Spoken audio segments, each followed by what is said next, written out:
ಆತ್ಮೀಯ ಕನ್ನಡಿಗರೇ, ನಾಳೆಯಿಂದ ಕರ್ನಾಟಕ ರಾಜ್ಯದಲ್ಲಿ ಡಿ.ಕೆ ಸರ್ಕಾರ ಶುರುವಾಗ್ತಾ ಇದೆ.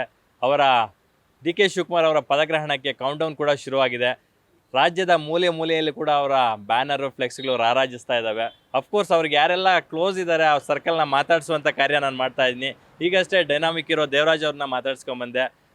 ಸಾಮಾನ್ಯವಾಗಿ ಎಲ್ರಿಗೂ ಫಾದರ್ಸ್ ಇರ್ತಾರೆ, ಗಾಡ್ ಫಾದರ್ಸ್ ಅಂತಕ್ಕಂಥದ್ದು ಕೆಲವ್ರಿಗಷ್ಟೇ ಇರೋಕ್ಕೆ ಸಾಧ್ಯ. ಸೊ ಆ ಥರ ಗಾಡ್ ಫಾದರ್ ಫಿಗರ್ಲಿ ನೋಡಿರ್ತಕ್ಕಂಥ ಒಬ್ಬ ವ್ಯಕ್ತಿ, ಯುವ ಉದ್ಯಮಿ, ಜೊತೆಗೆ ಕನ್ನಡ ಚಿತ್ರರಂಗದ ಪ್ರೊಡ್ಯೂಸರ್ ಆಗಿ ಗುರುತಿಸ್ಕೊಂಡಿರ್ತಕ್ಕಂಥ ಸಂಜಯ್ ಗೌಡ್ರು ಈಗ ನಮ್ಮೊಟ್ಟಿಗಿದ್ದಾರೆ.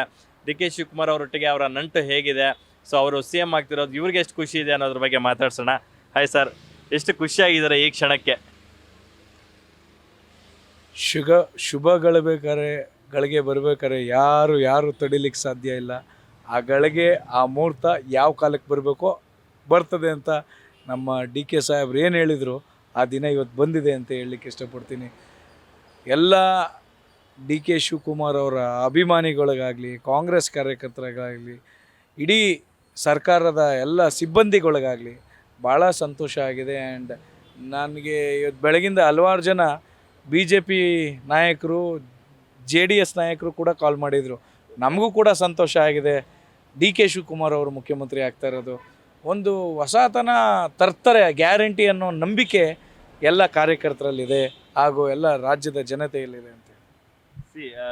ಡಿ.ಕೆ ಶಿವಕುಮಾರ್ ಅವರು ಯಾವಾಗಲೂ CM ಆಗಬೇಕಿತ್ತು. ಸೊ ಲೇಟ್ ಆದರೂ ತುಂಬ ಲೇಟೆಸ್ಟಾಗಿ CM ಆಗ್ತಿದ್ದಾರೆ ಅಂತಕ್ಕಂಥದ್ದು ಒಂದಷ್ಟು ಅವರ ಬೆಂಬಲಿಗರು, ಕಾರ್ಯಕರ್ತರಾಗಿ ಹೇಳ್ತಕ್ಕಂಥದ್ದು. ನೀವು ಅವರ ತುಂಬ ಅತ್ಯಾಪ್ತರಾಗಿ, ಸೊ ಈ ಬಗ್ಗೆ ನೀವೇನು ಹೇಳ್ತೀರಾ ಸರ್? ಹಲವಾರು ದಿನದಿಂದ, ಹಲವಾರು ವರ್ಷಗಳಿಂದ ನನ್ನ ಕನಸು ಕೂಡ ಆಗಿತ್ತು, ಹಲವಾರು DKS ಅಭಿಮಾನಿಗಳ ಕನಸು ಆಗಿತ್ತು, ಹಾಗೂ ಡಿ.ಕೆ ಶಿವಕುಮಾರ್ ಅವರ ಕನಸಾಗಿತ್ತು. ನಾನು ಅವರಲ್ಲಿ ನೋಡಿರೋದು ಏನು ಅಂದರೆ, ನಾನು ವಿದೇಶದಲ್ಲೂ ಅವ್ರು ನೋಡಿದ್ದೀನಿ. ವಿದೇಶಕ್ಕೆ ಬಂದಾಗ ಅವ್ರ ಉದ್ದೇಶ ಇದ್ದಿದ್ದು ಬರೀ ವಿದೇಶ ನೋಡೋದಲ್ಲ, ನಮ್ಮ ರಾಜ್ಯದ ಜನತೆಗೆ ನಮ್ಮಲ್ಲಿ ಏನಿಲ್ಲ, ನಮ್ಮಲ್ಲಿ ಏನು ಹೊಸತನ ತರಬೇಕು, ನಮ್ಮ ಜನನ ಏನು ಅಪ್ಗ್ರೇಡ್ ಮಾಡಬೇಕು, ಯಾವ ರೀತಿ ಅವ್ರಿಗೆ ಎಲ್ಲ ಎಂಪ್ಲಾಯ್ಮೆಂಟ್ ಸಮಸ್ಯೆ ಇಲ್ದಿರಂಗೆ ನಮ್ಮ ರಾಜ್ಯ, ಎಜುಕೇಷನ್ಗೆ ಏನೂ ಸಮಸ್ಯೆ ಬರ್ದಿರಂಗೆ ಒಂದು ವಿಷನ್ ಇಟ್ಕೊಂಡ್ಬರ್ತಾ ಇದ್ದಾರೆ. ನಾನೊಂದು ಮಾತು ಹೇಳಲಿಕ್ಕೆ ಇಷ್ಟಪಡ್ತೀನಿ. ವರ್ಷಾನುಗಟ್ಲೆಯಿಂದ ಹೇಳಿದ್ದೆ ಡಿ.ಕೆ ಶಿವಕುಮಾರ್ ಅವರು ಮುಖ್ಯಮಂತ್ರಿಗಳಾಗ್ತಾರೆ ಅಂತ. ನಾನು ಕೂಡ, ಹಲ್ವಾರು ಅಭಿಮಾನಿಗಳು ಕೂಡ, ಹಲ್ವಾರು ಕಾರ್ಯಕರ್ತರು ಕೂಡ ಇವತ್ತೊಂದು ಮಾತು ಕೊಡ್ತೀನಿ, ಮುಂದಿನ ದಿನಗಳಲ್ಲಿ PM ಆದರೂ ಅಚ್ಚರಿ ಇಲ್ಲ, ತಿಳ್ಕೊಳ್ಳಿ. ಸೊ ಆ ಉದ್ದೇಶದಲ್ಲಿ ಡಿ.ಕೆ ಶಿವಕುಮಾರ್ ಅವರ ವಿಷನ್ ಇದೆಯಲ್ಲ, ಐಡಿಯಾಲಜಿ ಇದೆಯಲ್ಲ, ಅದ್ರ ಮೇಲೆ ನಾನು ಆ ನಂಬಿಕೆ. ಯಾಕೆಂದರೆ ಮಾಜಿ ಪ್ರಧಾನಮಂತ್ರಿ ನಮ್ಮ ದೇವೇಗೌಡರ ಮೇಲೆ ನಿಂತು ಚುನಾವಣೆಯಿಂದ ಬಂದು ಅವರು ಇವತ್ತೇನು ಈ ಮಟ್ಟಕ್ಕೆ ಒಬ್ಬ ಸಾಮಾನ್ಯ ಕಾರ್ಯಕರ್ತನಾಗಿ ಎಷ್ಟೇ ತೊಂದರೆ ಆಗಲಿ, ಯಾವುದೇ ಜೈಲಿಗೆ ಹೋಗಲಿ, ಯಾವುದೇ ಸಮಸ್ಯೆ ಬರಲಿ, ಎಂಥ ಕಷ್ಟ ಬರಲಿ, ಪಕ್ಷಕ್ಕೋಸ್ಕರ, ಪಕ್ಷದ ಕಾರ್ಯಕರ್ತರಿಗೋಸ್ಕರ, ನಿಲುವಿಗೋಸ್ಕರ ಅವ್ರು ಕಷ್ಟ ಬಿದ್ದಿದ್ದಾರೆ ಅನ್ನೋದು ನಾವು ಕಣ್ಣಾರೆ ನೋಡಿದರೆ, ನೀವು ಕೂಡ ನೋಡಿದರೆ. ಟು ಬಿ ಫ್ರ್ಯಾಂಕ್, ಒಂದು ದುಃಖವಾದ ಒಂದು ದಿನ ಅವರು ಒಂದು ಇಡೀ ಸಮಸ್ಯೆಯಲ್ಲಿದ್ದಾಗ ಅವ್ರ ತಂದೆ ತಾಯಿ ಕಾರ್ಯ ಮಾಡಲಿಕ್ಕಾಗಲಿಲ್ಲ ಅನ್ನೋ ಒಂದು ದುಃಖದಲ್ಲಿ ಅವತ್ತು ಅವ್ರು ಕಣ್ಣೀರು ಹಾಕಿದಾಗ ಇಡೀ ರಾಜ್ಯದಲ್ಲಿ ನಮ್ಮ ಎಲ್ಲರಿಗೂ, ಹಲ್ವಾರು ಜನಕ್ಕೆ ಅದು ಭಾಳ ನೋವಿತ್ತು. ಇವತ್ತು ಅವರ ತಂದೆ ಆತ್ಮಕ್ಕೆ ಶಾಂತಿ ಸಿಕ್ಕಿ, ಅವ್ರ ತಾಯಿ ಮುಖದಲ್ಲಿ ಖುಷಿ ಸಿಕ್ಕಲಿ.